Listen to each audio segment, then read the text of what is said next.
Hello. Hello. Hello. Thank you. How's everyone? Good. Very good. Very good. I never started my career wanting to talk about sexuality. Live it, yes. Talk about it, not so much. It's a different thing.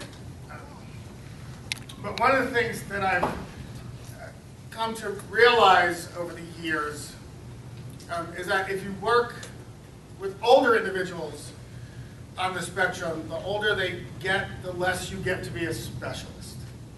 And the more you have to be a generalist. Because adolescent and adult lives are complicated. The lives of little kids, pretty straightforward.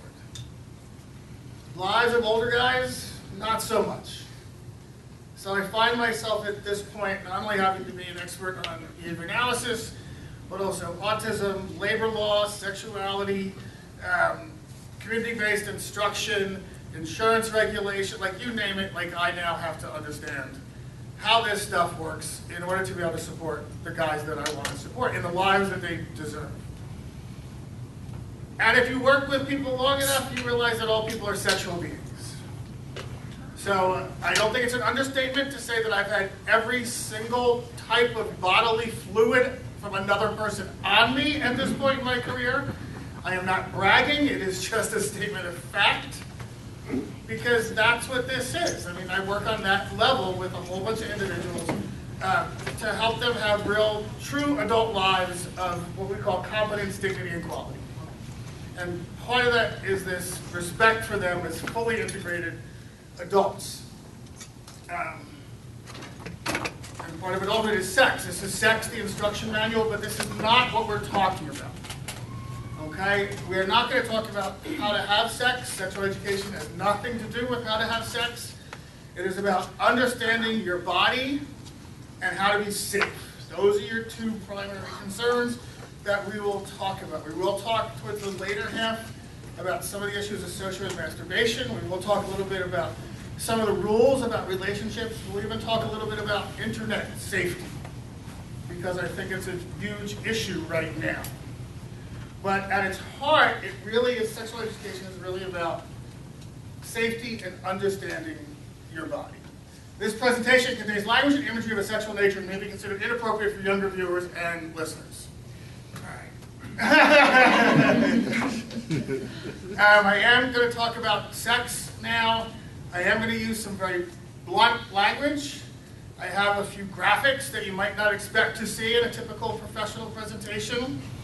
I am telling you this in advance because I think part of the problem in this area is that we don't like talking about it.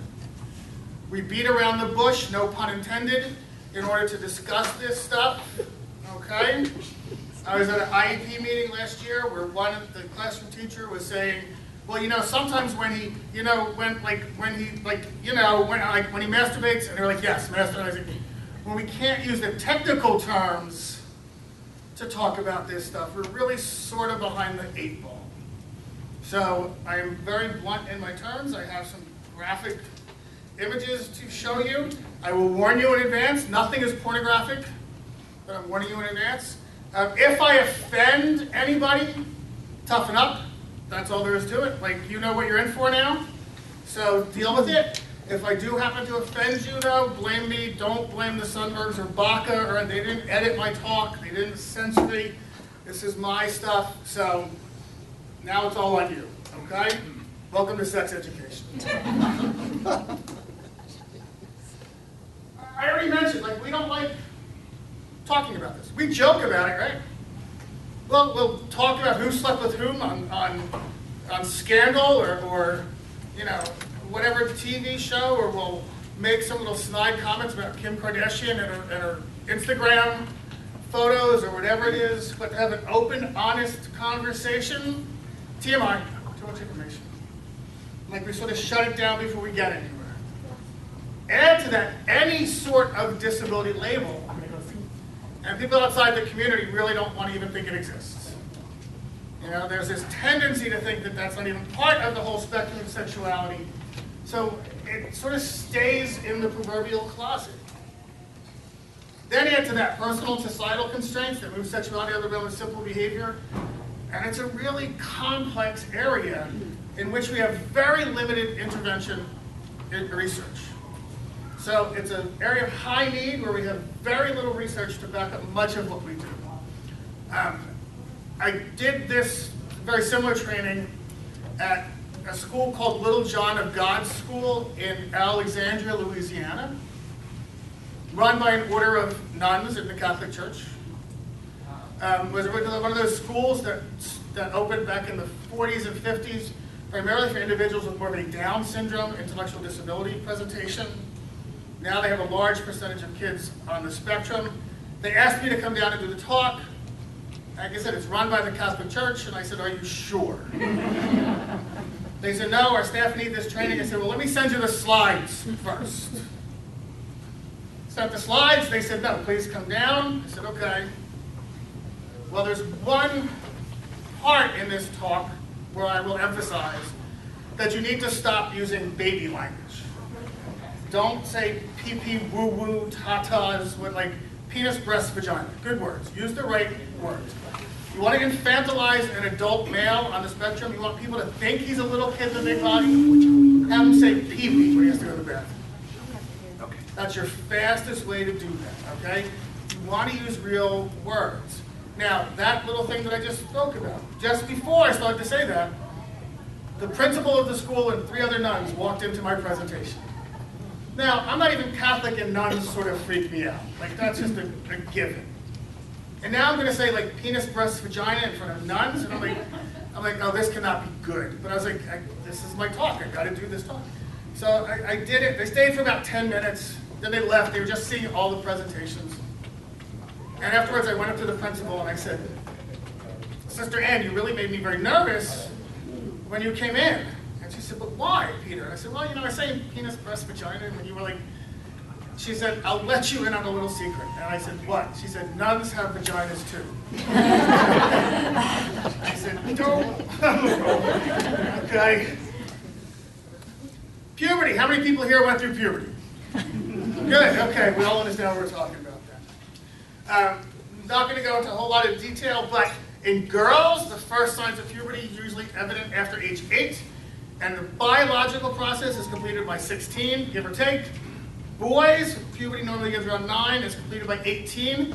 This is the biological process. We are not talking about the social emotional process. This does not mean at 16 or 18 that boys or girls are fully formed, competent adults. We just mean that their body has run through the process of the transition, okay? We've known for about 4 decades that for some reason, every decade where we look at it, girls were starting puberty earlier and earlier. Boys, not so much. This past decade, it was discovered that boys are starting puberty earlier too. As to why this is, what research that's out there tends to indicate it's a function of the obesity epidemic in America. And that with so many kids who are overweight, young kids who are overweight, that the body interprets overweight as a young child to be sexually healthy, to be ready to like actually begin the process of maturation to be childbearing. So the body interprets it as a good thing. It's actually not a good thing. There may be some other reasons, but that's the primary thought right now. There has been some discussion of ASD being associated with something called precocious puberty, which is puberty that actually starts very early, sometimes around the age of 6. I don't think it's true. I think what happens is oftentimes if something happens, if you have an ASD label and something else happens, people tend to put the two together as if there's some linkage when there's really not any sort of linkage, but we'll see at some point, I guess. This is what happens to girls, okay? We have all of this stuff up here, but then the bottom, we'll cut off, but it says the girls' emotions may change, especially when the time of period comes each month. These roller coaster changes are attributed to basically hormone fluctuations, okay? Nothing necessarily new there, right? This is something that's been accepted for a while. If we go to boys, We have all of this stuff. Voice changes, the boy's voice will break or crack, skin changes. But down here, boys may experience mood swings. One moment they're laughing and then they suddenly feel like crying. Boys may also experience tense feelings of anger or rage, partly due to increased hormone levels again.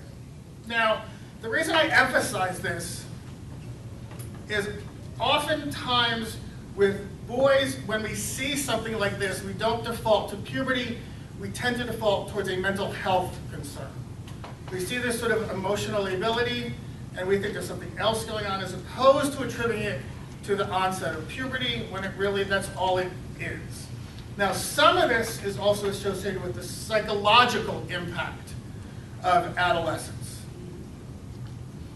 Research on typical kids indicates that about 25% of typical kids, that puberty was somewhat akin to Dante's seventh circle of hell. It was just a horrible time. They were so glad it was over. About 25% breezed through it like nothing happened. And about 50% sort of had mixed results. I don't have any reason to think we'd see anything different within the ASD community. I think we'd see a similar profile. The extent to which some of these psychological issues come in, though, I think goes down to cognitive awareness. How much they're aware of the differences, how much they're aware of the changes going on. But there may be other issues still that will impact. Not surprisingly, I'm going to take, now you know I own a sport coat, so I don't have to wear it now.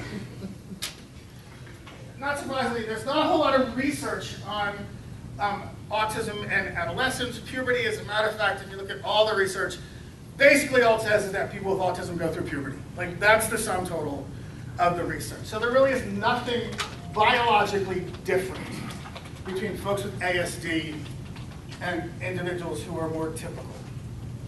A couple things to remember. Yes, there's going to be an emotional impact. How many people here know what reflex erections are? Yeah, some people do. Reflex erections, basically when a young boy enters puberty, he gets about 3 to 7 to 9 spontaneous erections a day. These are not sexual, this is just the body sort of checking out the equipment. That's all this is. When this happens to typical boys, though, we're sitting at our desk in school, and we get a reflex erection, and the teacher says, "John, come up to the blackboard." We sort of hesitate a little bit, we hem and haw, we may stand up a little bit bent over, because we know all the social rules governing this. Our guys, though, we say, "John, come up to the blackboard," and they stand up like they're the Colossus of Rhodes. And now, especially because we have a classroom that's usually populated, or a program that's populated by female staff, they notice an erection, and what's their default thought? Sexual arousal. And then all of a sudden the red flag goes up. Are we sexually aroused? It's all the time. It's like, no, the first time you see this is just not, the worst thing you can do in this entire area is overreact. The second worst thing you can do is underreact. So it's actually kind of a thin line you try to walk with here, but when you see this, please do not get upset. Genital stimulation is universal and starts with little babies. Okay, basically from the moment in utero, kids are playing with their genitals. You know, which I don't know why. I guess because you're bored. What else would you do? There's no TV. So as you grow up, poor hygiene skills now become far more limiting. And this, I think, is important, basically because I made it up. So we talked a lot today that you always have to look sort of down the road. Whatever area of programming you're looking at, like think 3 years, 5 years down the road, I think in no area of development and behavior is it more important to think 5 years down the road. So if you have a 5-year-old child, think what does he or she need to know by the time they're 10. If you have a 10-year-old child, think what do they need to know by the time they're 15. Now that doesn't mean you start teaching the skills that a 15-year-old needs to a 10-year-old, but it does mean you have a plan that by the time he or she is 15, that they have some semblance of those skills that are going to be necessary. Okay? The reason being is if you wait till you're 15, you're way behind the 8 ball. And point of fact, sexuality education really begins when? In preschool, in birth, right. Very early. You know, you probably don't remember, but back in the first presidential election when Barack Obama was elected president, there was this mini controversy because when he was a city councilman in Chicago, he had voted for sex education for preschool kids. And it was always like, you know what it was? It was stranger danger. You wanted to fund stranger danger, which is part of sex education. With little kids, when you're teaching them to use the women's room and the men's room, that's gender identification stuff. When you're teaching them to stand or sit to urinate, that's part of your gender roles. So sexuality education starts actually very early in life. We do know in adolescence that a certain percentage of folks on the spectrum will also develop a seizure disorder. Data indicates somewhere between 20 to 40%. It's more probable with individuals who have more cognitive challenges, more sort of severe end of the spectrum, but it does sort of cross the spectrum. But I think that this is sort of a more important factor to realize, is that in adolescence, a fairly large chunk of individuals on the spectrum will develop a secondary psychiatric diagnosis. We don't have good numbers, but it does appear that somewhere around 2 to 4 times more likely than their typical peers to get a secondary psychiatric diagnosis. In 2013, this is a large study, 1,316 kids, looked at 14 outpatient centers in Canada. They looked at clinical and subclinical anxiety in 3 age groups. And basically what they found was in adolescents and school-age children, the prevalence of clinical and subclinical anxiety was basically 66% of these kids. That's a pretty high number, right? 40% clinical. It does appear that anxiety disorder is probably the most prevalent secondary psychiatric disorder that we see with kids on the spectrum. We used to think it was either bipolar or depression. It now looks like anxiety disorder is the number one. Not surprisingly, during adolescence, kids on the spectrum use emergency room resources for psychiatric reasons about 9 times more frequently than their typical peers. Now, this goes to part of our mental health care system in the United States. That not only do most adults with autism spectrum disorders get their primary health care through emergency rooms, which is a real problem because it's not good primary care and it's a poor use of emergency room resources, but many individuals get their primary mental health care through emergency rooms, and that's not good mental health care either. So, this I think is something that we all should be aware of. Spencer et al. 2013, they looked at psychotropic medication use in polypharmacy among a very large group of insured children with ASD between 2001 and 2009. What they found was that for children with ASD who had received a prescription, 64% had filled a prescription for at least 1 psychotropic medication. 35% had evidence of 2, and 15% had 3 or more, and the median length was 346 days. So kids were put on meds, kept on meds for at least a year. Now the problem with this, one, we do know, let me back up a second. One, in situations such as these, chances are we're treating symptoms, not the underlying cause. So he may come into the emergency room, he may come into the mental health system, mom says he's aggressive, they put him on Risperdal as the drug of choice, when he's really aggressive because he has an anxiety disorder, and so he's going to be, as the wrong drug is treating the wrong cause, so we end up then putting him on another drug and then another drug, and the system sort of goes on and on. The second challenge here is that although we have some long-term side effect data on some psychotropic meds, we have no long-term side effect data on combined psychotropic meds. So we don't know what happens long-term when you combine 2 or 3 of these drugs. Now, please understand, I am not at all anti-medication. I'm just anti-poor use of medication. That's the problem, especially since when kids go on these meds, they tend to be on it for at least a year. And then we sort of get oftentimes afraid to sort of change the dosage, because it's like, oh, he's doing so well. Let's not change the doses. So that, I think, is where the bigger problem comes in with this. Third issue, we do know that a fairly good percentage of psychotropic meds have sexual side effects. So if now we have this individual male who is entering puberty, starting to experiment with masturbation, we put him on an SSRI. SSRIs actually have a potential to actually reduce sex drive, but also make it more difficult to achieve orgasm. Now we have a kid who's trying to masturbate. Now he can't achieve orgasm like he used to before, and now that adds his frustration and this sort of negative cycle goes, but then we don't blame it on the med, we blame it on there's something else going on with puberty and all this sort of stuff. So we just have to be very careful with these. But sex and sexuality, extensively into research areas of adaptive functioning with typical folk. I don't know if any of you watched, Masters of Sex on Showtime and the Masters and Johnson stuff. Not entirely true in their presentation, but how they presented the data was actually fairly accurate. There hasn't been a whole lot of research since then. And it is next to impossible to get research dollars out of the federal government at this point to actually fund sexuality research.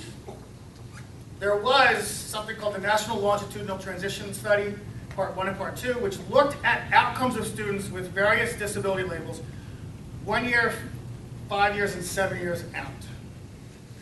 In the initial proposal for the study, they wanted to ask 4 questions about sexuality. And they were only questions like, did you ever? But they wanted to look at risky sexual behavior among people with different disability labels post-graduation. This was under the first Bush administration. They were told that they would not fund the project if they asked those 4 questions. So we continue to perpetuate this sort of mythology about sexuality by not researching it as any other part of human behavior. And that does present us with a long-term challenge. How much research is there on sexuality education and intervention? Basically 0. Now, there are a couple little studies that are out there, but still nothing all that big. So I'm still sticking with this 0 number. Now, there's survey research. I can tell you how many people with autism spectrum disorders masturbate. About 80%, give or take. I can tell you of that percentage how many people with autism masturbate using objects. That is, they may rub against a pillow, they may do other things. It's about 37% of that 80%. Can I tell you what's the best way to teach discrimination about where you should masturbate and where you cannot masturbate? No, I have behavior analytic research just on discrimination training, but not in that particular area. Can I tell you the best way to teach personal distancing and how to stay personally safe and teach discrimination between who can and who can't touch it? Like, not really. Because our research base is missing in all of these particular areas. Now, there's research from the intellectual disabilities community, what we used to refer to as mental retardation. But there's controversy over curriculum domains. Much of this research was done a while ago, and much was done in more institutional settings, so it's not all that generalizable. There's lack of consensus over what to teach, how to teach, when to start teaching. We do know that there's different needs for males and females. But at the end of the day, there is this need for comprehensive training for parents, teachers, and support staff, and most importantly, for folks on the spectrum. Now, a few good reasons why we really need to teach this stuff. Number 5, they have the same hormones and urges and need to make the same choices as their peers. Biology is inevitable. It happens. Ignoring it does not change the situation. If you take nothing else out of this talk, please remember this. All sexual behavior is social behavior. All sexual behavior is social behavior. Okay? Sexual thought? Nope. Sexual behavior? Social behavior. Why that's important? Well, you know that research that's on people with intellectual disabilities? It's part of the reason why much of it isn't really generalizable to our guys. Okay? Even masturbation has a social rule. What's the social rule of masturbation? You don't do it in public. Right, you don't do it in public, you do it in private. That's the social rule, right? It's not that big. The rest of you should have listened to that answer, but that's okay. But I could have an adult 24-year-old adult who has more of a Down syndrome label, IQ of 55.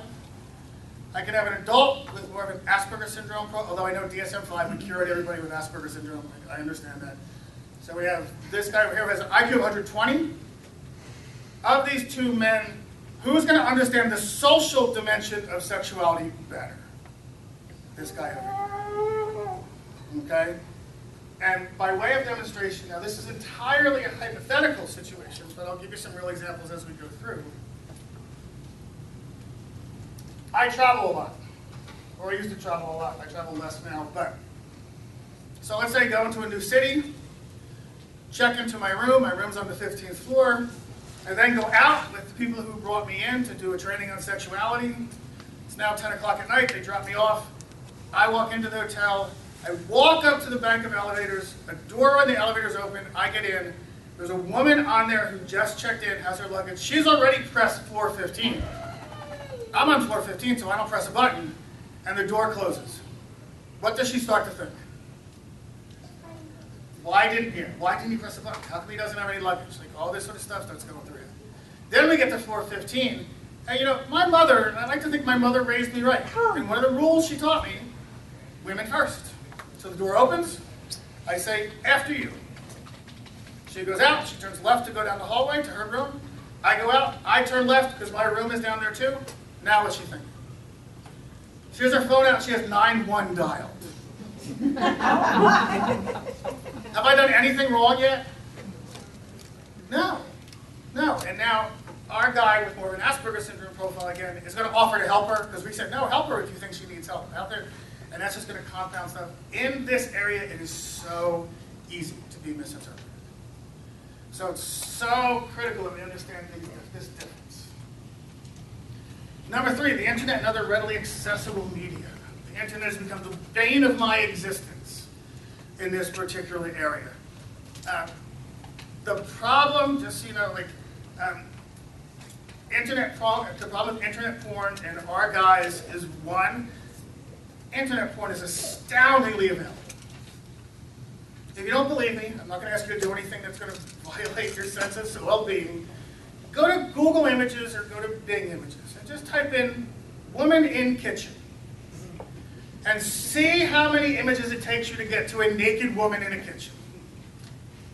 I guarantee it's going to be less than 15 because that's how available this is. The second problem is that it presents a wholly unrealistic version of human sexuality. It's a fantasy world. It doesn't really exist. Now he's 19, but I have at the time he was 15, I'd already been in trouble with the criminal justice system at 14, who came to me at a session to say, Dr. Gerhardt, I think this summer I want to be a pizza delivery boy. I'm a little slow sometimes, so I was like, you don't drive. So it's going to be like a really small area you can deliver pizzas. He saw a video online of a pizza delivery boy delivering a pizza to a sorority and sleeping with 3 girls. We then had a discussion about how that was fantasy, that wasn't real, that was a movie. But smart kid. He kept saying, no, if they were actors, they would have acted. I saw them do it. They weren't acting. I tried to argue they acted like they enjoyed it, but that went nowhere. So finally, I got that they were actors, and then he made a joke. It really was a joke. He said, well then, can I be an actor this summer? I said, no. But here's the problem. He's now 19. He'll tell you there are 2 types of women in the world. There are hot girls and there are good girls. Good girls, you have to ask out on a date, and you have to dress really nicely, and you have to be charming, and you have to be interesting, and you have to make them want to go out with you again, and you have to meet their family, and he can't get a woman to talk to him in real life. Hot girls, however, sleep with you because you got the right jacket on, or you listen to the right music, or you have a cool car, and he thinks he's only ever going to get a hot girl, and he's going to end up back in the criminal justice system because he's going to misread some cue, and I can't stop that. I don't know how to change that opinion that he has. And that was started back when he was 15, that all you have to do is bring the pizza over, and this is what happens to you. That's where I have a real problem with this. But, Internet Rule 34, don't worry about it if your son isn't high verbal, your daughter isn't high verbal. Internet Rule 34, if it exists as internet porn. anything in the world can turn into something sexual. So here we have an outlet. If your son or daughter is into Lego, there's Lego porn. If they're into Barbie, there's Barbie porn. Here's English countryside porn, which thankfully the town came along and corrected. What about Facebook? I have a Facebook page. I have 1,800 Facebook friends. I know about 12 of them. I friend everybody. I don't care. I'm an indiscriminate friender. I don't have time to figure out who you are. I figure I do enough of these talks that I figure people might see me.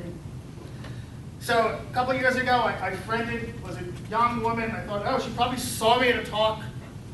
You know, the next day I get this, hey, I added you since you look familiar. But once I looked at your page, I knew I was mistaken. But hey, you seem like a good guy, so I'll just introduce myself. I'm quirky, funny, and never afraid to have a good time. What's up?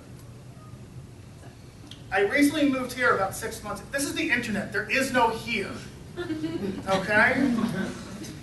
Check out my profile if you want to look at me for lunch. Anyway, I want to give you more photos, but it's giving me an error. Send me your email, Addy. What is this? It's a solicitation, right? Now, my guy who thinks there are hot girls and good girls, he gets this, and what's he think? Jackpot, right? And he's going to respond to it. And she's going to respond. And actually, probably it's a he sitting somewhere in, like, Romania, you know, saying, and they'll respond back. And then 3 or 4 conversations later, it's like, well, I'd love to come visit you, but you need to send me money for airfare. And so give me the credit card number, give me your father's credit card number, and I'll come out and see you, yada, yada. And now we have a problem. This one I got more recently. Same thing, hey, how are you doing today? You are really cool and enchanting dude. I have this up here only because in my entire life nobody's called me a cool and enchanting dude. So that's how I know this person doesn't know me. But this just happened last month. I got a Facebook a friend request. Oops. I saw it was from that other people who had friended this person were behavior analysts. And I was like, oh, I guess she's a grad student somewhere. I friended her. The next day, this is posted on my Facebook page. What it says, really bored, gentlemen? Someone doing something not boring? Write me here. There's a phone number. If you would like, I got emails from people saying, what the hell is on your page, man? You have to. So of course I turned it into part of my talk. And then I defriended her. But that's how easy it is with this stuff. Reason number 2, perhaps the most urgent need we have is the prevention of sexual abuse. We don't have really good numbers.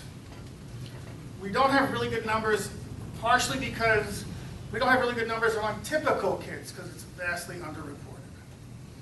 Our guys are not really good self-reporters. There's also issues with determining, like, with some of the definitions of sexual abuse. Does it have to involve physical contact? Is it like voyeurism, like this kind of stuff? You know, it gets. But the fact is, like, the numbers really don't matter, because if it's 1 and it's your kid, that's a problem, right? So, in many ways, despite the fact that we know that SelfD in 1994 looked at 25% of women with an intellectual disability referred to family planning had a history of sexual abuse. In 2000, a study of 55,000 kids with intellectual disabilities noted that they were 4 times more likely to be the targets of sexual abuse than their typical peers. And Brown, Lavoie, et al. In 2014 looked at a group of adults on the spectrum. 78% of the respondents said that they had at least 1 incidence of unwanted sexual victimization in the past. That's a problem for us. So even though 1 is too many, we do have a much, much higher rate. But you know what? There is stuff we can do about it. Like, we can understand this and sort of teach that refusing to be touched is a right. Like little kids on the spectrum, don't we touch them a lot? Like we hug them, we kiss them, we play with them, we tickle them, we do all this sort of stuff. But somewhere around the age of 5, we need to start distancing that. And we need to start saying who can tickle you and who can hug you and this sort of stuff. And start making discriminations about who can and who can't. We need to teach kids that their no is a functional no. You know, so that if they say no about something, I see it all the time. I go to schools and they say, well, do you want to do math now? And they say no, and they say, too bad it's math time. Like, all you've taught that kid is that no doesn't mean anything. Now, I understand as teachers and as parents, we like to have control. I get that. So my rule in the EPIC school is like, if you ask the kid to do it and he says no, you have to respect it. But then you can come back 30 seconds later and tell him to do what you wanted him to do and that he's supposed to comply with. You know, so we can get around it while still doing this. We're doing a lot of work now on this, how to recall remote events and convey where an individual touched him or her. What's your name? Caitlin. So if Caitlin was my client, my student, like I would sit across from her. Now this protocol, just so you know, I have about 7 different consent forms that get signed. And every session is videotaped, and there's only one other person who does it with me. I would sit across from Caitlin, and I would have an ice cube, an emery board, a couple other things. And initially I would take the ice cube, and I would put it on Caitlin's cheek. Then I would take it off, and then Carl would come in and say, Caitlin, did Peter touch you? You'd say, yes. Where did he touch you? On your cheek was an ice cube. So how did it feel? Cold. So 3 parameters, right? He touched me, yes. Okay, sometimes I don't touch because I want her to say no. Sometimes there's another person, so it's not always a Peter touch. Then we start to expand. So Carl came in 5 seconds later initially, then we go to 10 seconds, then we go to 30 seconds. So we try to build this interval over which someone can actually relate information. With most of our kids, typical autism, with classic autism, low verbal kids, we get somewhere around 45 to an hour 15 later they can recall. But at that point, it just sort of drops off completely. Now, I don't think this has anything to do with them being on the spectrum. I think the issue is that the stimuli that we're using just isn't salient enough to remember more than an hour later. That's all, and we can't remind them, because if somebody does abuse them, they're not going to say, remember, I touched you earlier. Like, you can't do that. So now we're trying to come up with different ways to teach this.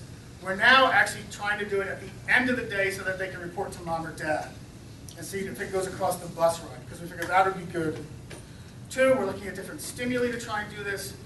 A bonus side effect of this intervention is about a little more than a third of the kids that we've done this with, when they later felt ill, they could tell us where it hurt or where it felt bad, because they knew how to identify body sensations, which we thought that was a really nice, it was unintended, but it was a nice little side effect of the study. So we're trying to make it better, but we'll see what we can do. So there's a lot of things that we actually can do, but the number one reason is because people on the spectrum are people, and they have a right to understand themselves and to become sexually healthy people.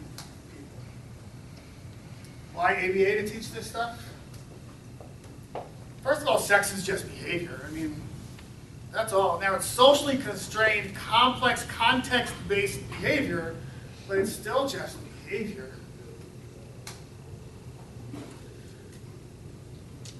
There are a number of books and articles out there that are all very like sort of sex positive, like everybody has a right to a sex life and everybody should have self-determination, they get to choose their life, and I agree with all of it.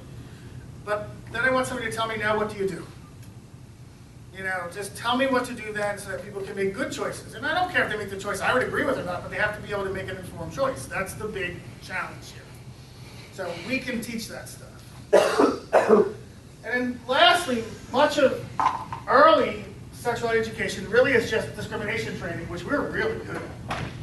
You know, boy versus girl, men's room versus ladies' room, or blokes versus sheilas, senores versus senoritas, men versus women.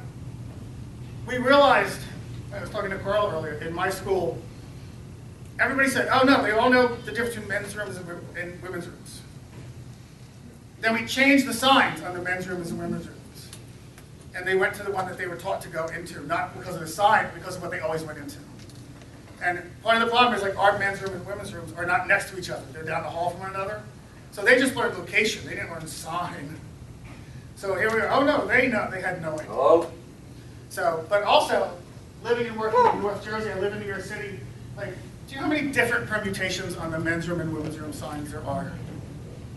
Like every restaurant tries to be cute and do it different, right? Like we were in a vegan restaurant recently where the men's room was nuts and the women's room was no nuts. I was like, fine. Like I said, I'm not teaching that one.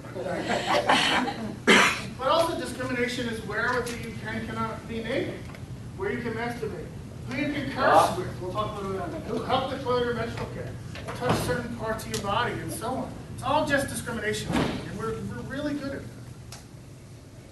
Now, you guys aren't getting antsy, so I don't really have to talk about this, but I do want to point out that there is absolutely no reason to think that exposing your son or daughter to this information is going to actually lead to increased sexual activity.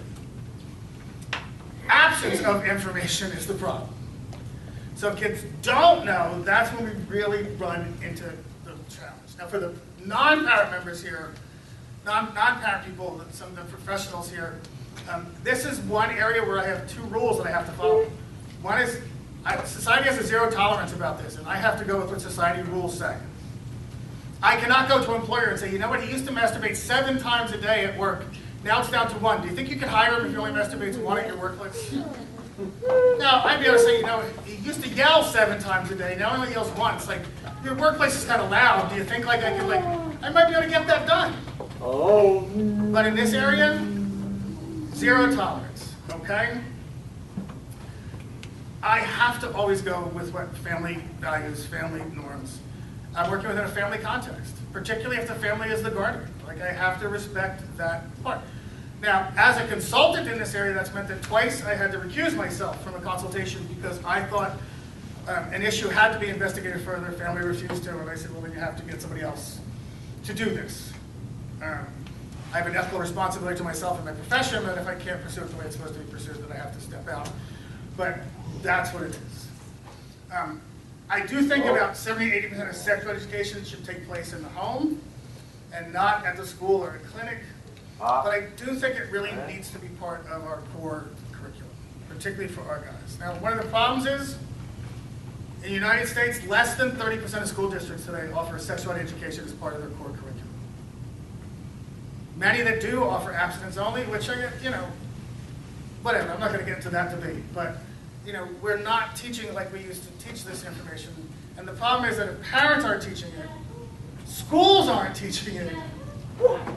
Even kids who are fully included on grade level, their peers tend not to talk to them about this because they know they have a disability and they don't want to get in trouble for talking to the kid with a disability about sex stuff. So those 3 resource areas are shut down for these kids. And they grow into adults with very little accurate information. Before we go any further, let's talk about some definitions. Well, sexuality is an integral part of the personality of everyone, man, woman, and child. It's an aspect, it's a basic need of being human, a basic need and an aspect of being human that cannot be separated from other aspects of human life. Sexuality is who you are, not who you sleep with. Okay? It's how you understand the world and your place in the world. This is important. Sexuality is not synonymous with sexual intercourse. But it influences our thoughts, feelings, actions, and interactions, and thereby our mental and physical health. This is the World Health Organization's definition from 1975. There is a 2002 definition, but it gets much more expansive. It gets into fantasies and paraphilias and fetishes, and it's much more expansive for our purposes, that meet our needs. But although there are no data on this, I do think anecdotally that every permutation of sexual behavior we see in the typical world, we would expect to see in the ASD world.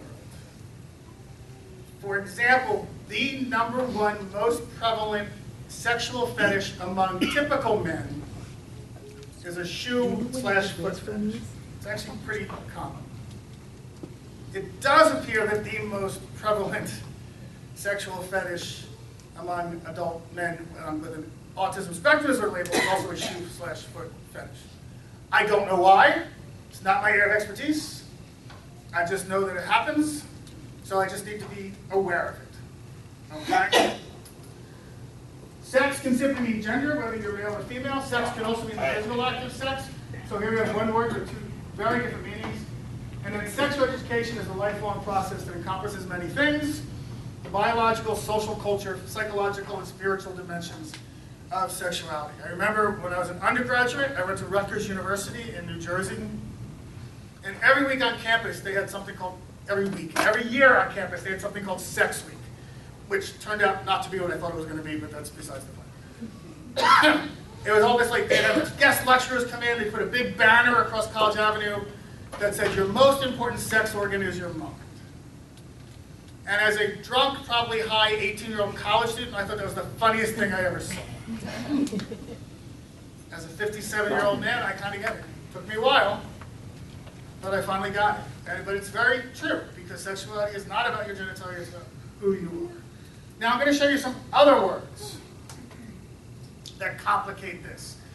There are 4 levels of sexual language. There's formal polite, where we would say vagina. There's technical. We have labia, cervix, clitoris, vulva. There's cute, the JJ, muffin, little man in the boot, punani, lady parts, etc. The cute terms go on. Every family has their own, like, family cute term for male parts and female parts. And then there's slang. I'm not going to read these. You guys can read these. But ready, pop quiz. Give me another word for arm. Give me another word for neck. But if I said, give me another word for penis, you could probably give me 50, right? These are the only body parts that we have multiple slang terms for that most of us recognize right away. Okay? And the problem with this, then, is it's very easy with guys who are high verbal to get confused about what is and what isn't a bad word. Now, what we tend to do, this is just what we do, this is with our high verbal kids, including grade level, before they go to middle school, we do expose them to a lot of these words they're going to hear. And we set up rules then, that you can say this in front of your guy friends, you can't say this in front of the teacher, like all this sort of stuff. The idea being they're going to hear this stuff anyway. So let's set some rules up now so that they don't get stuck in it when they go to middle school.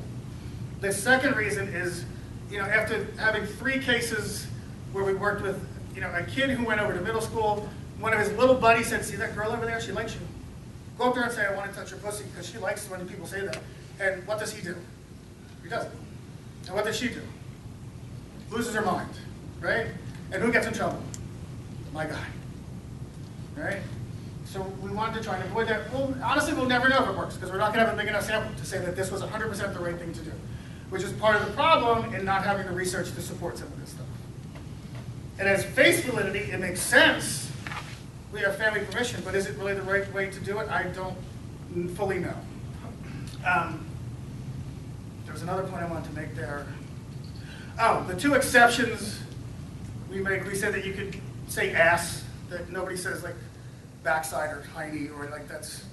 And males, we say that you could use the word balls, because you want to get beaten up more in middle school, say scrotum. Like that's your fastest way.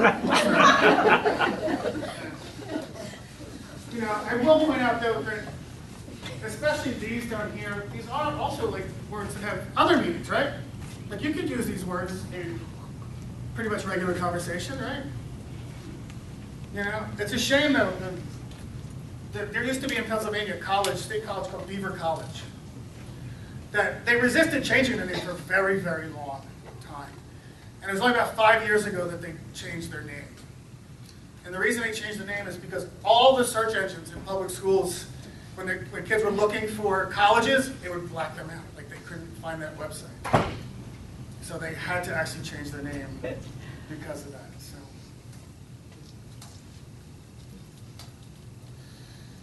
Further, in this whole language thing, we know our guys are pretty concrete. We talked kind of a lot today about, I think, vocal verbal behavior, verbal language, is one of the most misleading characteristics of our guys, of individuals on the spectrum. Because they can tell us stuff, we think they understand what they're telling us. And that is often amazingly far from the truth. And no area more so than this. Now this was a study done in 1997, Konstantinos and Lunsky. They showed pictures of suggestive situations to adult men, verbal but not high verbal, and basically asked them, what's going on. So they showed this picture, and these are some of the actual pictures. And then said, tell me about this picture. You guys have a pretty good idea about this picture, right? The adult said, people are sitting on the couch being friends. Now, I don't know about you guys, it's not my definition of sitting, first of all. But is this your definition of friends? No. So this is a guy who doesn't have boundary issues, right? Doesn't understand what friends do, what acquaintances do, what girlfriend and boyfriend do. So that becomes a problem. This one's a little more risque, but nothing worse than a Calvin Klein ad. What does this picture show? You guys have a pretty good idea. The adult said, two people lying on a towel. Now, I've never found a towel. I think he meant this here. And I don't think someone's going to abuse him by saying, come lie on my towel or something like that. But again, like not understanding the boundaries of different relationships, basic relationships, presents us with a problem. This is my favorite. See if you guys can figure this one out. Now, this is also an example of how two people can look at the same stimulus and come up with different answers. I see this as post-coital. He's hugging her and saying, oh, honey, that was the best sex I've ever had. I love you. I'm so glad I married you. You're the greatest wife ever. My friend and colleague, Gloria Sexuality, sees it as pre-coital, and he's begging for sex, and she's laughing at him. So it all depends on your perspective. What is this man doing? The hand is somewhere, he chopped it off. Now, I couldn't figure it out, so I actually called Dr. Lunsky, and I said, please, help me out here. One of the things we do know about most folks on the spectrum is they're not really good at seeing the zeitgeist of things, like the whole picture. They tend to see parts of pictures to put it together. And this young man tried his best to answer. See where her arm is bent here? That's a stub. That's where her hand was. Her face, it's a grimace, it's pain. And he's climbing over her to find the hand. So this young man took what is arguably a kind of a cuddly, sweet thing and turned it into a violent dismemberment. Now, again, is that going to make him a victim of sexual abuse? No, but it does say we have a lot of instruction to do. Okay? 3 myths about sexuality in ASD. You guys don't have these myths. You are the chosen people. Okay? But the world outside still holds on to these because myths die a very slow death. Myth number 1, folks on the spectrum have little or no interest in sexuality. This is sometimes called the Rain Man myth. That if your only understanding of ASD is the movie Rain Man, he's a pretty asexual being. Therefore, now also Temple Grandin's first 2 books, she talks about being asexual. But you know what? Sexuality exists in the typical world. Like, it's a parallel developmental thing. It's not, they don't interlace, okay? So we know that this is false. Here's the flip side, though. Folks on the spectrum are hypersexual. This is sometimes called the Lenny myth. Remember Lenny of Mice and Men, who didn't know his own strength, right? This is the idea that if someone who has a cognitive disability learns about sexuality, they're going to go crazy. They're going to run amok, okay? This is why, going back to the beginning of services for people with developmental disabilities, sexuality, especially masturbation, was not permitted, particularly with women with an intellectual disability. Why? Because the thought one about all the male psychologists is if these women learned to masturbate and achieved orgasm, that they would then go crazy and want to sleep with everything. Because we know you women have absolutely no control over yourselves once you learn to achieve orgasm, you know? But that was the thinking, okay? Now we know this is nuts, right? But let's go back to all sexual behavior being social behavior. This is that area where it's so easy to get in trouble. Long story short, 16-year-old kid over the summer, community pool, had a crush on a 21-year-old lifeguard, 20-year-old lifeguard, home for summer from college. She bent over one day to pick up some stuff. Top of her bathing suit opens up. He sees the tops of her nipples. He thinks, Private parts, I'm not supposed to see those. What do you think he does? Sticks his hand in her bathing suit and pulls it up. What do you think she does? Freaks out. Calls the cops, cops come. Did you put your hand in her bathing suit? What's he say? Yes. Would you do it again? What's he say? Yeah. Yeah. Cops don't bother to ask why. They think they know why. Okay? It was only when we got there, I said, why'd you do this, man? And he explained, and we were like, oh, okay, that makes sense. But see how easy it is to actually get in trouble in this particular area? And I just want to let you know, it doesn't really matter where you are in the spectrum anymore. It used to be that a lot of this stuff was reserved for this high verbal group. It's really changing. But there's just, there's only, I believe, one state in the union right now, New Jersey, where high-functioning autism, whatever you want to call it, Asperger's syndrome, can be considered a mitigating factor in a criminal case. Now, you can try and argue it, but only in one state is it legally allowed to be entered into testimony. The rest, not. Because, and you know this, like people see these guys who have college degrees and are very verbal, and they go, what's his disability? Like, he doesn't have a disability. He goes, so that's why it's still called the hidden disability. These guys are the ones who really get in trouble. Third one. Folks on the spectrum are solely heterosexual. Guess what? If 5 to 10 to 15% of the typical population gay, 5, 10, 15% of the population of folks on the spectrum also gay. This was the two cases that I had to recuse myself from because I thought we needed to explore whether or not this person was gay. Parents refused to go down that avenue. I said, then I can't help you. Okay? Why this is important? When we do talk about relationships, we almost exclusively talk from a heteronormative point of view. We don't talk about alternative relationships. And there's new data looking at verbal adult women on the spectrum when asked to report whether they were heterosexual, homosexual, bisexual, or asexual, report being homosexual or bisexual at higher rates than typical women. Now, is that because they don't see any social stigma to reporting honestly, and so they present it's an honest fact?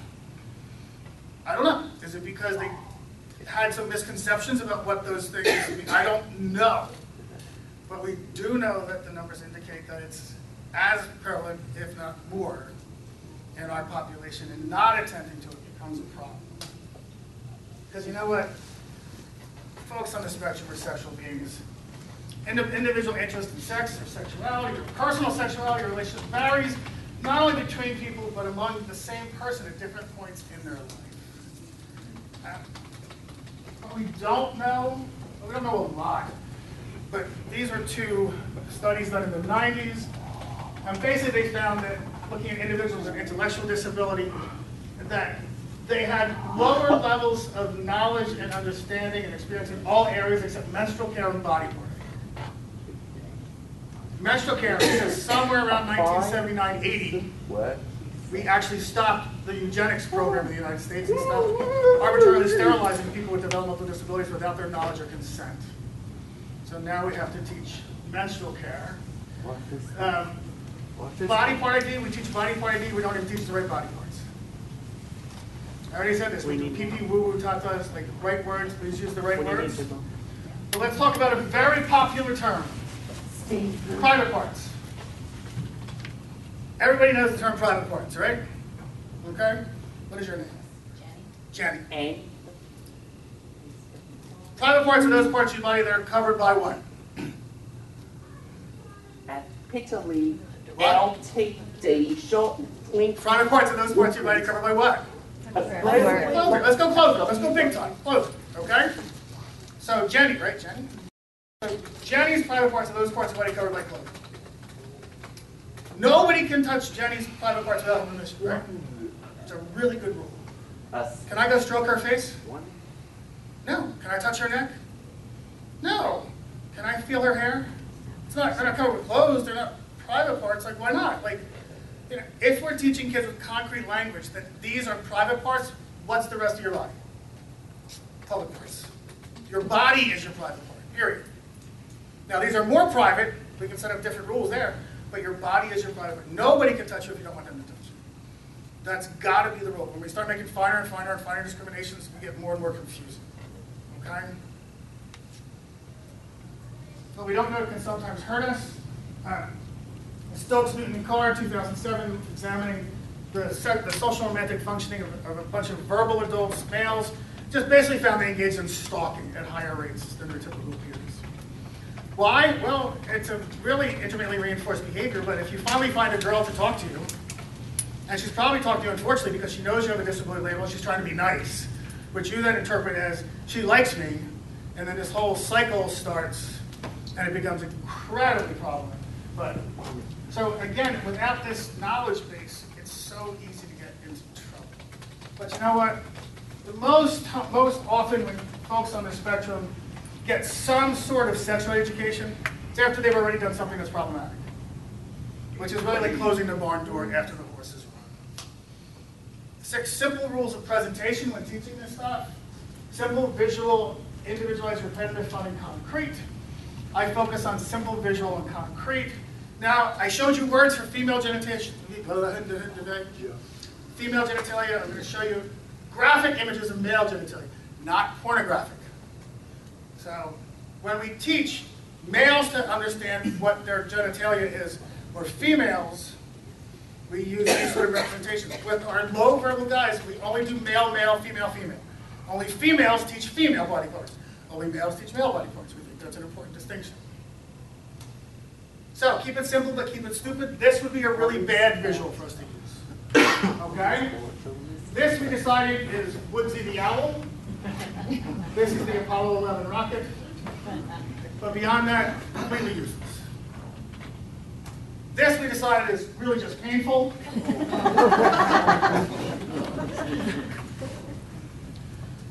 This is better, especially since if someone was circumcised versus not circumcised, we have that. But what's actually missing from these two? Yeah, pubic hair. There's no pubic hair. So unless manscaping is part of your curriculum, these probably aren't your best. Okay? Now, remember if you had high school sex ed, remember you had those line drawings of male and female genitalia that had like labia minora, labia majora, mons pubis, clitoral hood, like all this sort of stuff? We use those, but we use actual photos. Okay? So we will have like that. Or we will have like this. Because see, I took it off pretty quickly. Shock anybody. Because concrete is best. And please use the right words. We're very big on the right words. Don't use. One of my families taught her daughter to refer to her vagina as her basement. Stop. Like, please. Like, just, and sometimes parents will, well, he's going to repeat it. I would rather he repeat the right word. I would rather he repeat the right word than a kiddie word. Some basic guidelines for teaching. Think ahead and be proactive. Be concrete. Don't get into like petals of a flower and birds. There are anecdotal reports galore where adult males with an intellectual disability label were taught to use a condom using a banana as a stand-in for the penis. And then when it came time to use a condom, do you know where they put it? On a banana. Not because they had intellectual disability, because that's what they were taught. You have to be concrete and graphic here. Serious, calm, supportive. Task analyze everything. Consistent, repetitive, particularly when it comes to safety stuff. Practical implications. Teach all steps in the correct order. Young man, classic autism, limited verbal knowledge. Got in trouble because he was going up to women and saying, "Hi, my name is made up named John. Can I touch your breasts? Hi, my name is John. Can I touch your feet? Hi, my name is John. Can I touch your vagina? Hi, my name is John. Can I touch every body part?" Eventually, law enforcement gets involved. We were asked to come in and see what's going on. Just so you know, in those situations, the first question you ask is, what sexual education does John have? Well, he had body part ID, and he had really, really good body part ID. The only other thing he was taught, if you want to touch a woman, what do you have to do first? Ask. You know why he was taught that? Because you guys knew the answer to that. You know what the problem with that is? That's the last step in about a 787-step chain that goes from, "Hi, my name is John, what's yours?" to all the way to, "Can I touch your breasts?" It doesn't jump that thing. But you guys knew the answer to that. And in his classroom, he would go to touch his teacher. What would his teacher say? "John, you're supposed to ask a woman before you touch." And he would ask, and she would say no. You know what the rule is in your classroom? you don't touch your teaching, period. Again, I have to go with what society says. I have no room to navigate in this particular area. So, consider using multiple instructional mediums. You can spend thousands of dollars on buying stuff. Here, incorporate the social dimension. You can spend thousands of dollars, like I said. These dolls cost $248 to apparently teach people that women give birth to gingerbread men. I see no other reason for this. I don't know if you're supposed to put them back in when you're done. These are not the like psychologist and the abused child. Like no. These are supposed to teach like these are the creepiest freaking things I've ever seen. Okay.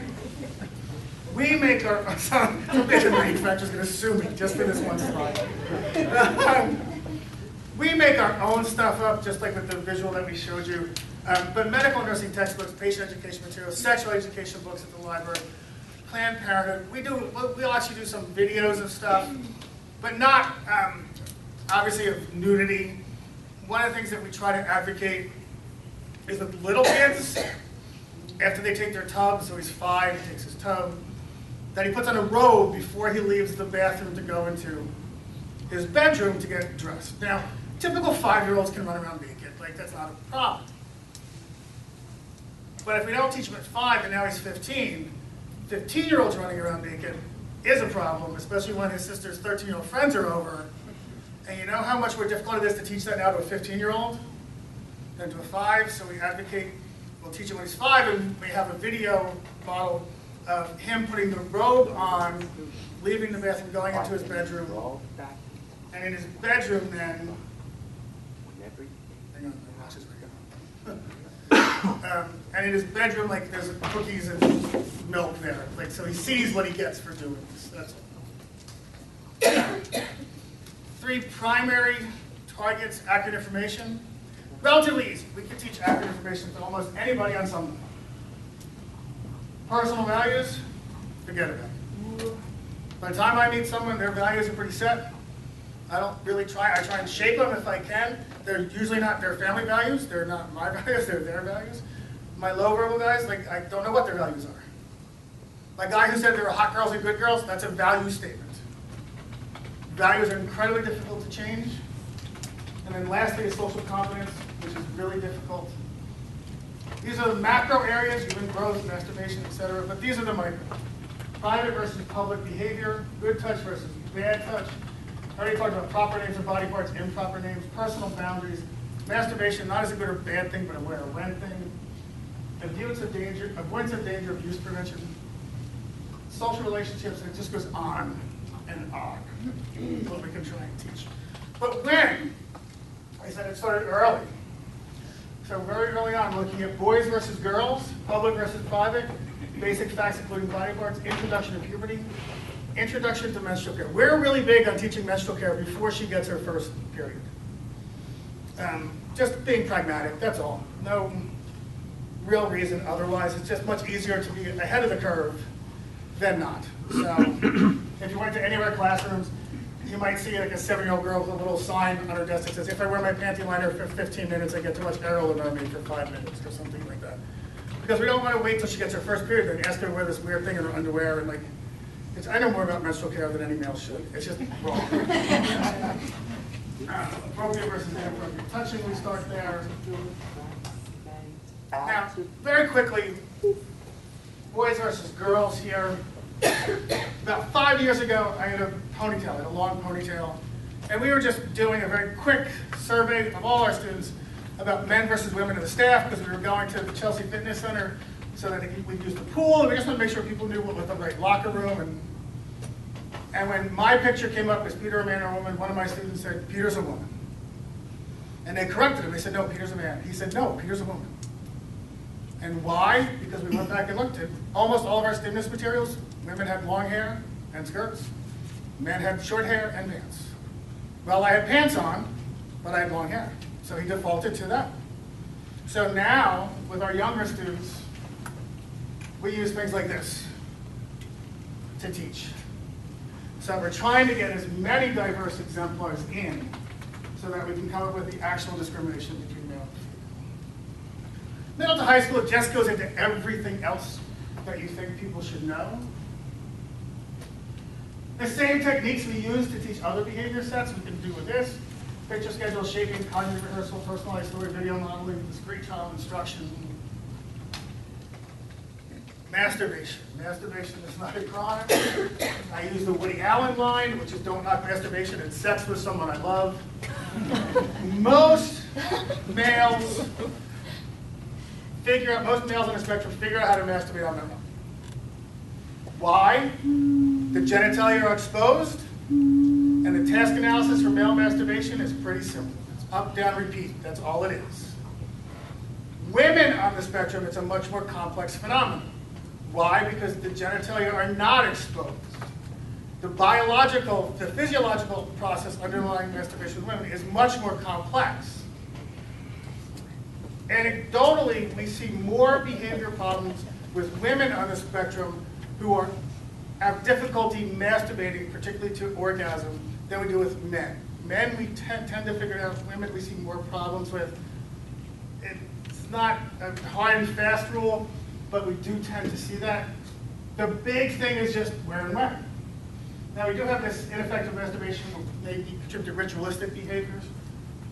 One of my students at home, when he is going to masturbate, he puts on a Yankees baseball cap. Why?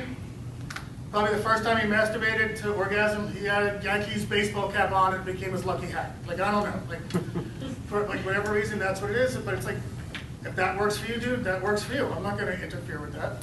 Just close the door. The only appropriate place we stress is their bedroom with the door closed. We really try and avoid bathrooms. Why? Because there are bathrooms everywhere. And masturbating at the bathroom at work gets you fired. Masturbating in the bathroom at the mall gets you arrested. Masturbating at grandma's house gets you really pissed off by grandma. Like, it's not a good thing. So their bedroom. Now, I recently talked with a family whose son masturbates in the tub against the smooth ceramic surface. And I said, he's been doing it for a couple years now. Like, it's his, he knows that's his bathroom. Like, I'm okay. But a really good skill to teach him, lock the bathroom door. Like, you want a great safety skill to teach your kids? Teach them to lock the bathroom door. This is such an important skill that the women here, if you go over to somebody's house for a party, and then you go to use that bathroom, and you realize the lock is broken, you will either not use the bathroom, or you will sit on the toilet like this, with your hand outstretched towards the door, right? Men, we just turn away from the door, we just turn to a different position. That's all, it's not that big a deal. But I know very few adolescents and adults who know how to lock a door. We're afraid to let kids lock doors. We think they're going to get locked in. Well, you know what? It's 2016. We have this thing called Home Depot. Go there, get a new doorknob with a key, so you can keep the key on your key ring in case he does get locked in. Just a really good safety skill. Okay? Another good safety skill to teach kids as part of their nighttime ritual, teach them to pull down the blinds in their room. It's just part of what they do at night. Okay? There's a whole bunch of these. Another great safety skill, teach your kid to shower independently, starting at a very early age. Another really good safety skill is teach your son or daughter, but mostly sons, to independently use public men's rooms. Now, people sometimes get wiggy when I bring that up. There's still this mythology that public men's room are this hotbed of pedophilia and rampant homosexual sex. First of all, the vast majority of pedophiles don't hang out in men's rooms. That's a really good place for a pedophile to get beaten up. And pedophiles are really disturbed people. And they want relationships. They want this person to really like them. They get into like courting rituals and all this kind of stuff. They're really sick people. But you know what? Once every 3 years, some kid gets taken from a mall and it makes CNN for a week, so everybody thinks that it happens all the time, when it really doesn't. You know what the problem is? When we talk about to be safe from abuse, we focus on something called stranger danger, right? You know what the problem with that is? One thing we know about sexual abuse is that the perpetrator is far more likely to be someone the person knows than a stranger. Far more likely, yet we never address that aspect. So, if you want your kid to always have to have a paid person in the bathroom with him for the rest of his life, then don't worry about any of this. But if you want them to be as independent as possible, these are the things you should do. And what we do is we focus with males on 2.5 minutes that they should go in, pee, come out, 2.5 minutes. That should be the whole thing. Yes, I hear, oh, he plays in the water. Well, we'll work on that. Here's your protocol. Your husband, really trusted adult male, friend, your brother, whatever. On a Saturday morning, they get up your son. Before they go out, they give him 3 cups of coffee, 2 Diet Cokes, a glass of orange juice, and a Red Bull. And then they go to the local mall. And they don't leave the mall until they've used that men's room, the public men's room, together at least 4 times. So this is our beginning. And we see how long it actually takes. Now we have a goal of shaping down that time to this 2.5 minutes, approximately. And we have to find a really powerful reinforcer. So when we start to do, okay, you started at 6 minutes, now we want to be at 5.5 minutes. And when you do 5.5 minutes, you get your reinforcer. And then 5, and we start to shape that down. We get to around this 2.5 thing, this is where mom comes into the picture. And mom, here's your ultimate safety skill. You have your son, he goes into the men's room. We teach kids to use stalls, by the way. We avoid urinals for the most part. He goes into the men's room. Before that door closes, this is what you yell. If you're not out in 2 minutes, I'm coming in after you. If anything was going to happen, you stopped it. And you know the beautiful thing about that statement? Women can go into public men's rooms, and we don't give a damn. If we're in the men's room and a woman walks in, you know the only thing we think? There's a line at the women's room. That's the only thing we think. Now, you can't reverse that, can you? No. So there are so many, and you've made your son so much safer. We also, though, do this with dad when he's out with his daughter, that he shouldn't take his daughter into the men's room. And he can't go to the women's room, so we do stuff with FaceTime, teaching them to talk so that she can go in and they can communicate. You know, if mom's out with her son, they can do the same sort of thing. There's a lot of tech things that we can do. Now, yeah, mom, you're still going to go in and pee as fast as you freaking can, because that's just being a mom, but that's okay. You know, there's a lot of ways that we can do things like this to make kids increasingly safer. Values gets into all this. The social stuff, I don't have time to talk a lot about the social aspects of it, but I'm going to jump ahead. Let me back up a second. Just, you know, this is basically the entire social repertoire of most males. Like, I actually had to be taught, this is no exaggeration, that if someone I know has a baby, I'm then supposed to ask how many pounds, male or female, where was it born, that kind of, because I would go home and I'd say, oh, John and Susan have their baby. Oh, how many pounds? I'm like, I don't know. What sex? I'm like, I don't know. I didn't know that was important. Where this is actually the social skill set of most women. Now, this is also why just, you know, many high-verbal girls on the spectrum get diagnosed much later than males. Because female social competence is so challenging, and female social behavior is really diverse. You have that very quiet girl, and you have that very outgoing girl, and they both are typical. So we see this quiet girl who's just a little shy. Oh, she's just shy. She's just this. So oftentimes the diagnosis is much later because of the complexity of female social behavior. The other thing I want to point out, Carl was bringing this up today. Social skills are not linear, and we try and teach them in a linear fashion. We try and teach hi, what's up, not much you, not much. Social skills really are logarithmic. So I say hi, then the next person can say hi, what's up, yo, how you doing, what's happening, sup, how's it hanging? Then I can say not much, you, nada, you, same old, where you been? Just work, man, hanging low, my brother. Then they can say not much, not a same thing. Like, with all of my students now, we use multiple greetings because we want them to respond to multiple greetings. We want them to understand that social skills are this dynamic thing as opposed to just this single response. Now, you got that speed reading. I just want to point out that this is one area where our research, social skill research with adolescents and adults is really minimal. Now, our research with adolescents and adults anyway is kind of minimal. Social skill instruction with older individuals, really lacking. But we also in this area, I think, violate sort of the evidence-based practice rule a lot and do things that there's not a lot of research for just because we can do them. For example, video modeling is really an evidence-based practice. tons of research, almost never gets done. Now, part of the reason I think is it used to be so difficult. You needed a Mac G4 and a video camera. Now you can do it on your iPhone 6, so there's no reason not to. Research on social stories, really mixed. Basically, it appears that some kids really respond to social stories, other kids don't. It doesn't really constitute an evidence-based practice, yet I go to every program in the world and I see kids with social stories. Why? I think because the response effort on our part is so easy. Now, that doesn't mean that I would try them with some of my kids, but I try them and I see if they work with this kid, and then I move on.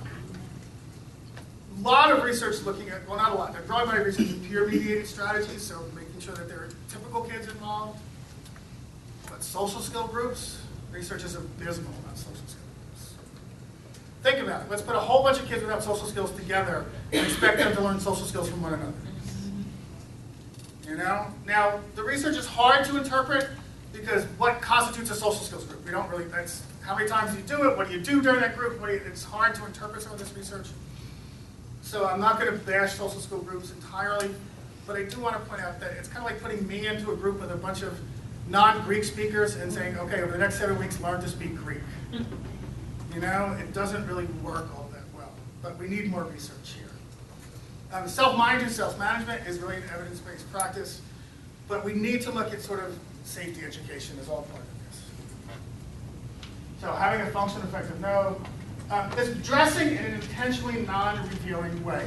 I want to stress that social skills are more than just vocal verbal skills. We tend to think that they're only vocal skills, but they're not. They're like where you stand and like how you hold your body and all this other kind of stuff.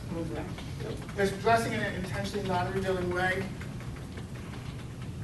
We had a fake diagnostic criteria a couple of years ago. That if you took 20 kids, 10 kids with autism, 10 kids without autism, put them in a swimming pool, and then watched when the kids jumped out of the pool, and counted the delay from when they jumped out of the pool to when they adjusted their bathing suit, the kids who took the longest time would be the kids on the spectrum. Because typical kids jump out and they adjust right away. The kid on the spectrum, it drops down to here, and he just walks over to get a soda. Because it's a socially determined skill.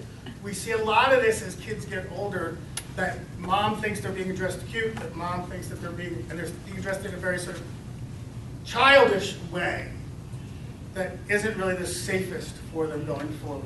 Now, you don't want them to dress like Amy on The Big Bang Theory either, but using public mentions, privacy rules, self-advocacy, alcohol and drug education. I have a group that I work with in New York City of adults, high verbal adults, who get high on a regular basis. I think this is one of the new things that we're going to start seeing. I had to go into the social anxiety sort of research to find stuff on it, and basically what I found is that marijuana users are a social group that's called a low threshold social group. It's really easy to be part of a group of stone 20-somethings. There's not a high social skill demand there. If you have weed or money, you can be part of it. Plus, individuals report that marijuana calms them down. Makes sense to me. I've been told, not that I have any personal experience, but lately. So now I have a bunch of guys who actually, their one social group is that they get high with. They feel better when they do it, but in New York State, it's still illegal. So I'm kind of like, what do I do? I have another guy who works, has a decent job. Every other Friday he gets paid. You know what he does? Goes to the bar down the street and buys drinks for everybody. And for that night, he is the most popular guy in the world. But then he has no money for the next 2 weeks. And talk about reinforcers, like that's an incredibly powerful reinforcer, right? Like trying to get him to change that behavior, really difficult. So all of these things come into play. Basic internet safety, and this is where I'm going to end. Even for our more challenged guys, we've had to work on a lot of this stuff. Just because I'm amazed at how competent they are on, like it's a tell. I think their ability to navigate the internet is a tell. Those kids who can go on YouTube and actually type out where they're supposed to go, but have absolutely no, like, they can't spell cat when you ask them to. Like, that's a motivational thing, that they can do all this. Again, it's really easy to come across. There's a whole bunch of songs out there that you can like type in, like Disney songs, but that have adult versions of them on YouTube. I forget what they're called, some class of music. So we work on like all that kind of stuff, but also the whole personal information, never give out banking or credit card information. Avoid private chats, don't respond to pop-ups, never agree to meet someone. Be honest with who you are. Don't believe everything you're told. According to Wired magazine, 42% of people on Tinder are married. Tinder is a hookup app that's free. But although we have no real published research yet on people on the spectrum using pay sites for dating, the research that's coming out indicates that at least pay sites are safer than the free sites. So, and don't answer questions like, do you masturbate at home, what do your parents do, etc. Let me just end with this. But what is happiness except the civil harmony between the man and the life he leads? Albert Camus said that. I think we all need relationships in our life, but how we define those relationships is going to be highly idiosyncratic. There was a time in my life where I was the center of a big social world, I thought. I had a lot of friends, and like every holiday I'd go to big parties and all this stuff, and today I have my girlfriend and my dogs. But you know what? That's what I want today. You know, back then, I wouldn't go out to the bar till at least 10 o'clock at night, because if you went out earlier than that, it was very uncool. Today, I don't go out unless I can be home by 10 o'clock at night. You know, it's about congruence. What do you want out of life? That's the difference between me and the rest of the world. Happiness isn't good for me. I demand euphoria. I think it's tough being a person on the spectrum. I think it's tough because you're trying to understand this crazy world, that we have a lot of arbitrary rules that you just don't understand, and you're supposed to abide by all these arbitrary rules. Plus, we put a lot of demands on you, and if you ever sort of act out, we actually make sure that you don't act out again. Now, I'm not saying that's good or bad. I'm just saying that makes for a very challenging life as you get older. So I think we need to start talking about what is happiness. If I had my life to live again, I'd make the same mistakes, only sooner. We're starting to look a lot at how can we let kids make appropriate mistakes. This is sort of out of some of our work looking at sexual safety, where it's really difficult for us to try and teach sexual safety to adolescents on the spectrum if they've never had safety in terms of like, don't touch the hot stove. Because we've protected them their whole life, so they don't even have these base safety skills from which to go from. And from the Odd Couple, Oscar, you know that's not good for you. To which your life Felix, when I look back at the best times of my life, none of them were good for me. A friend of mine out in California says, the problem with the disability system in the United States is we don't let people with autism spectrum disorders dance drunk on the table in Cabo San Lucas at 3 o'clock in the morning. And that's the best story that all their caregivers have. Now, I'm not advocating that that's where we need to go, but when we talk about real adult lives, we need to talk about lives of competence, dignity, equality, and risk. And you know what? The last thing that really, my mother was, I loved my mother, and she was a great influence on me, but honestly, when I turned 18, I really didn't want my mother making decisions for me. Particularly about who I could hang out and what I could do and all this sort of stuff. Now, I'm not saying we don't do this, but I do say we have to have a new consideration for what adulthood really means for people. And that these aren't little kids, and they deserve a right to try new things and to sometimes screw up. And sometimes we have to learn from our mistakes. And if we do that, then I think we're doing okay. Never doubt that a small group of thoughtful, committed citizens can change the world. It's the only thing it never has. Don't dream it, be it. I have this in here just because these sort of workshops are incredibly ineffective ways of getting people to change their behavior. People listen to it, you may have thought some of this stuff is funny, you may have thought some of this stuff is relevant, but you go back to your real lives and also all those other contingencies governing your life come in. Your 2 other kids, and your job demands, and all this other stuff, and the stuff that we talked about tonight sort of gets put to the side. If you think any of this stuff was worthwhile, just take one thing and try it and see if you can incorporate it. And if not, we'll talk again next year. A failure is not always a mistake. It may simply be the best one can do under the circumstances. The real mistake is to stop trying. I have failed every single time I've tried to teach older adolescents not to go with strangers. Older adolescents with classic autism. You know why? Because we're really, really good with compliance training. We've taught these kids to comply to every adult in their environment without teaching them discriminations about who you can and who you can't. They do it in session. They do it in role play situations. And we go out to the mall and I say, wait right here, I'll be back in 2 minutes. Somebody comes along and says, come with me. And they go. But I'm not going to stop trying. Right now I think it's the best I can do under the circumstances. and save the world with behavior analysis. Thank you all very much.